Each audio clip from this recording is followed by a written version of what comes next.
Hello guys, welcome to my channel tea time stories. இன்றைக்கி நம்ம என்ன ஸ்டோரி பார்க்க போகிறோன்னா, நம்பிக்கை துரோகம். இந்த ஸ்டோரி கேட்குறதுக்கு முன்னாடி நம்ம பேஜை லைக் பண்ணுங்கள், ஷேர் பண்ணுங்கள், சப்ஸ்கிரைப் பண்ணுங்கள். தொடர்ந்து இதுபோல் கதைகளை கேட்கணுன்னா நம்ம பேஜை ஃபாலோ பண்ணுங்கள். வாங்க ஸ்டோரிக்குள்ளே போகலாம். ஒரு அரசன் வேலைக்காரனை கூப்பிட்டு, நான் 1 மாத காலம் வெளியூர் செல்ல இருப்பதால் தன்னுடைய பூனையை நன்றாக கவனித்து கொள்ளுமாறு கேட்கிறான். அதற்கு 1 மாதத்திற்கு என்ன செலவாகுமோ அந்த பைசாவையும் அந்த பூனையும் கொடுத்து அனுப்புகிறான். வேலைக்காரனும் தன்னுடைய வீட்டிற்கு வந்து தன் மனைவியிடம் நடந்ததை கூறுகிறான்.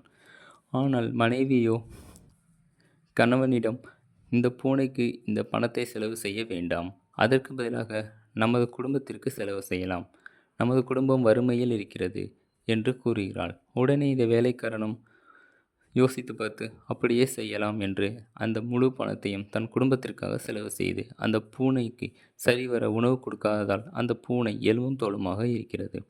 1 மாதம் காலம் கழிந்து அந்த அரசன் நாளை நாட்டுக்கு வர இருப்பதால் இந்த வேலைக்காரனோ கவலை கொள்கிறான். சோகமாக ஒரு மரத்தடியில் உட்கார்ந்து இருக்கிறான். அப்பொழுது அந்த வேலைக்காரனின் நண்பன், என்னாச்சு நண்பா என்று கேட்கிறான். அதற்கு நடந்ததை அந்த வேலைக்காரன் அப்படியே கூறுகிறான். சரி, நான் சொல்வதை செய் என்று அந்த நண்பனும் கூறுகிறான். ஒரு கிண்ணத்தில் சுடுபாலும் ஒரு கிண்ணத்தில் மீனும் அந்த பூனைக்கு வை என்று கூறுகிறான். நண்பன் சொன்னவரை அந்த பூனைக்கு ஒரு கிண்ணத்தில் பாலும் ஒரு கிண்ணத்தில் மீனும் வைக்கிறான். அந்த பூனையும் வயிறு பசியில் மீனை நன்றாக தின்கிறது. சுடுபாலில் வாயை வைத்தும் வாய் பொத்து விடுகிறது. உடனே பூனை தெரித்து ஓடுகிறது. இதை கண்டதும் வேலைக்காரன் மகிழ்ச்சி அடைகிறான். அடுத்த நாள் ராஜா வேலைக்காரனை கூப்பிட்டு தன்னுடைய பூனை எங்கே என்று கேட்கிறான். உடனே வேலைக்காரனும் பூனையை காட்டுகிறான். அன்னைக்கு ராஜா உடனே கோவப்படுகிறான். என்னுடைய பூனையை என்ன செய்தாய்? ஏன் எலும்பும் தோலுமாக இருக்கிறது? உணவு கொடுத்தாயா இல்லையா என்று கேட்கிறான். அதற்கு அந்த வேலைக்காரனும், அரசரே, நான் உணவு கொடுத்தேன், ஆனால் உணவை பார்த்ததும் பூனை தெரித்து ஓடுகிறது என்று கூறுகிறான். உடனே அரசரும், இதை நான் நம்ப மாட்டேன், எனக்கு நிரூபித்து காட்டு, இல்லை என்றால் நீ சிறையில் அடைக்கப்படுவாய் என்று கோவப்படுகிறார். உடனே, சரி அரசரே, எனக்கு ஒரு கிண்ணத்தில் பாலும் ஒரு கிண்ணத்தில் மீனும் கொண்டு வர சொல்லுங்கள் என்று கேட்கிறான். அரசரும் அதேபோல் கொண்டு வர சொல்கிறார்.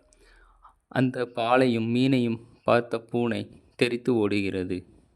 உடனே அரசரும் நம்புகிறார். உடனே வேலைக்காரனை மன்னித்து அனுப்புகிறார். உடனே வேலைக்காரனும் தன்னுடைய நண்பனை பார்த்து நன்றி தெரிவிக்கிறார். ஆனால் நண்பன், நான் உனக்காக உதவி செய்யவில்லை, உன்னோட குடும்பத்தின் வறுமைக்காக தான் உதவி செய்தேன். எப்பொழுதும் ஒருவர் தன்னை நம்பி ஒரு பொறுப்பை கொடுக்கும்போது அதற்கு ஏமாற்றக்கூடாது, நம்பிக்கை துரோகம் செய்யக்கூடாது என்று நண்பன் அறிவுரை கூறுகிறான். இதை கேட்டவுடன் வேலைக்காரனும் மனம் திருந்தி இனிமேல் யாருக்கும் நம்பிக்கை துரோகம் செய்ய மாட்டேன் என்று உறுதி கூறுகிறான். இந்த ஸ்டோரி உங்களுக்கு பிடிச்சிருந்தா நம்ம பேஜை லைக் பண்ணுங்கள், ஷேர் பண்ணுங்கள், சப்ஸ்கிரைப் பண்ணுங்கள். தொடர்ந்து நம்ம பேஜை ஃபாலோ பண்ணுங்கள்.